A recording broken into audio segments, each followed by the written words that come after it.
I'm joined by the king of violence himself, Platinum Mike Perry. Mike, how are you, sir? Hey, I'm doing good, bro. Getting ready for this fight. Oh man, I know I'm excited. I feel like a lot of times in combat sports, it gets a little stale to the point where the fight's gone and it's just a competition. And I don't feel like your fights are ever like that. Mm. When you're in there, does it feel like you're in a fight? Does it feel like a street fight, or do you feel like you're competing out there? Well, the way I do train, and I train the way I'm gonna fight, and I prepare myself. I am in the entertainment business, and to me, as a fighter, that means bringing it the whole time. The way that the crowd moves, if they cheer or they yell. Like I've been in the UFC, I've been in a couple UFC fights where all those people are cheering my name, Perry, Perry, and like sometimes that makes you halt for a second, and you're like, oh damn, I gotta be careful here. But then I the way I've been since I left the UFC is like for moments like that, if they're cheering my name, then I go for broke, and I go to, I'm going for the headshot, man. Headshot dead. Bam! I'm trying to light them up, set them on fire. The real fireworks are gonna be July 20th after the 4th of July. So make sure y'all tune in. Y'all go to ticketmaster.com/MVP. Get y'all's tickets to the Emily Arena in Tampa, Florida, or go to ppv.com if you can't make it live and watch the pay-per-view on the zone. Woo, hell of a promo. Yeah. You're getting amazing at that, man. I remember you hated media, like you hated promo, and now you're like you really come into your own. You even have your own podcast now, right? Underdogs. Yeah. Well, it's a lot of work. It and it's I told myself with all the stress, people are just trying to make the most out of my opportunities that we all can. They're making the most out of it for me.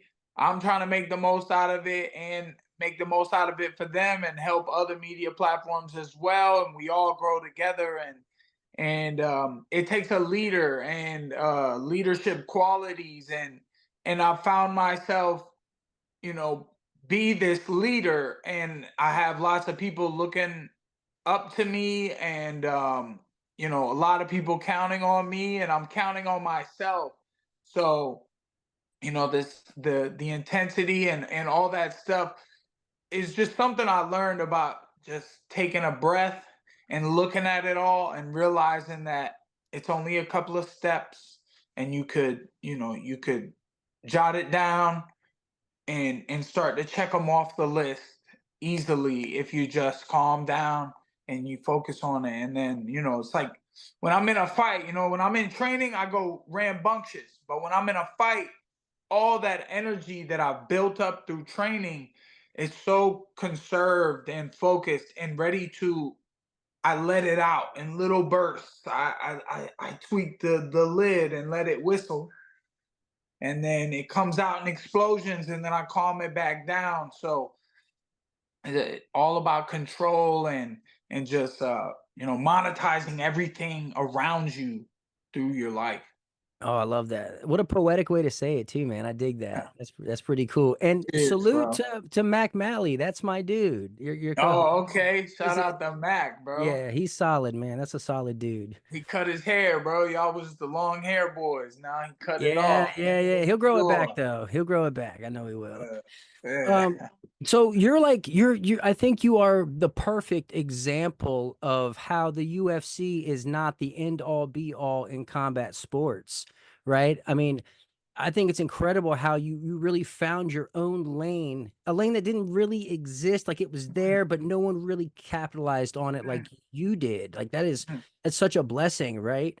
Um, Yeah. but like when you left the UFC, were you discouraged at all, or did you ever think maybe prize fighting isn't for me, or were you 100% focused that you knew where you wanted to be and what you had to do to get there?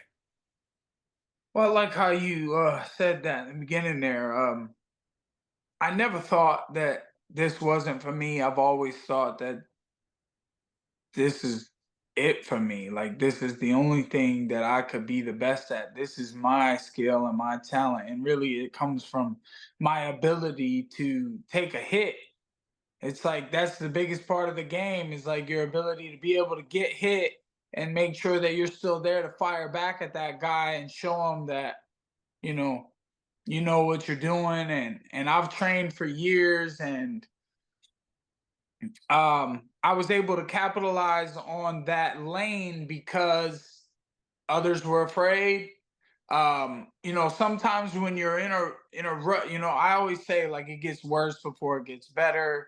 No pain, no gain. Obviously, those sayings have been out there for years, but I started saying them to myself more, and like, you know, even my mom was getting sick, and like then she would get a little better and then she would get worse sick, we were trying to figure out what it was, and then we couldn't, and then she got sick again, and I was saying, like, man, it gets worse before it gets better. And it's like sometimes there's a purge, and your spirit and everything lines up, and once you do get that boost, you got to just go with it, go with the flow. And that's what I did, man. I went running, and I mean, even if I was discouraged, it was only a reason to focus harder. I found a way to use my anger or aggression in a better way, and I found a better purpose for it all. And I'm doing pretty good now. I would say you're doing all right for yourself. Uh, is there any part of you that still wants to compete in MMA at all? Yeah, a little bit. Sometimes I mean, that's combat sports though, right? It's like you got Francis Ngannou was killing shit in the UFC, and then he took a route. Someone was gonna pay him better, and that's what you should do. People try to say he ran from this, he ran from that. It's like, why would I sit back? Oh, I could take 300K over here, or I could get 3 million over here. Why the hell would you not go for the 3 million just because people are gonna talk on the internet? Like that's crazy to me. So there's money out there for fighters. You just got to bring the show, put on the entertainment, and the fight is the most important place to do that. They try to do videos, or they try to do antics at weigh-ins, or with their shit talk, and sometimes it's a lot of cringe, or it just, they get into a fight, or someone gets cut, or it's before the fight even happens. You still have to be professional, and there's a balance, there's a line, and you don't want to be too far on either side of it. And you know people can talk, everyone's gonna try, right? Like I get the king of violence, and then people are like, oh, I want that attention, or I've worked so hard and I've gained all this, I put together all these wins, and thankfully I got the opportunity I was looking for. I've been doing the boxing, but without the gloves. Now I get to put them on against the kid who's been kind of taking over the boxing scene by storm. He had some good fights, and they're not even really looking at the one small L that he took against Tommy Fury, because it's not like Tommy Fury dismantled him, and it was a close fight. So, he's done pretty well for himself in boxing, and I get the opportunity to go up against him. Um, I was born for this opportunity, and it just took a while to get here. They say, first of all, I hate when people say you got lucky. Like, that's the most disrespectful thing someone can say, right? Like, luck is when preparation meets opportunity, right? And at your level, there's no luck going on, right? It's hard work that pays off, right? When the opportunities come up. And I think the people who talk about, oh, someone was running for so and so, like, they forget this is prize fighting. You know what I mean? Like, Period. Prize fighting. The point is to get in and get the prize, the biggest prize you possibly can. Mhm. So I think people forget like that's the end all be all is getting that check.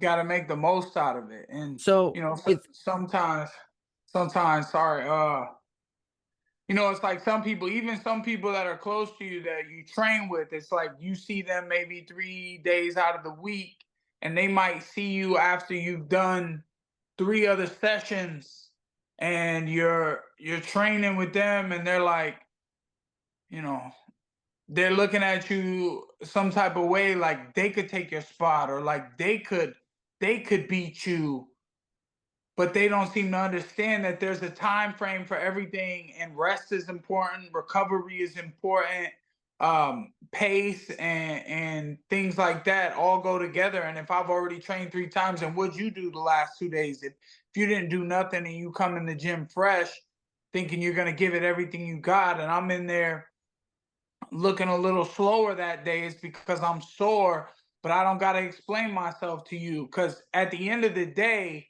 no matter what anybody talks, I be the one getting in the ring. I got so many fights under my belt, and I've constantly proven myself time and time again to be too tough, to be too strong, and to drop people. So, the proof's in the pudding. No, it is. It definitely is. So a win over Jake Paul. He was supposed to box Mike Tyson. A win over Jake Paul, does that put you in line to box Mike Tyson? Or is that even something you wouldn't even want to do? If it Look, man, I'm not gonna take nothing away from Mike, shit, or myself. I know people were talking about, Jake, why you gonna fight this old man, this and that, but it would be a different fight for me. It would be something I earned over a long history career that I put in. I've had 30 professional fights. Um, I've been on both sides of the fight game, and wins and lessons, and it would be an honor to step in there against Mike and get the bag, as you say. Him get the bag. I can't take that bag away from him. Bro wants the bag, and he needs an opponent. Platinum Mike Perry. I dig it, man. Well, we're out of time, Mike, but I want to thank you for your time, for speaking with me, and thank you for keeping the fight in combat sports and not letting it devolve into just strictly a competition. Jake Paul's on your dinner plate, July 20th. Have fun out there. Cheers, bro. I want to see that brown belt in the background next time. You got it. All Bet. right, man. Yes, Yeah. sir. Tell Mac Cheers. I said what's up. All right, for sure. All right, brother. Appreciate you. Peace.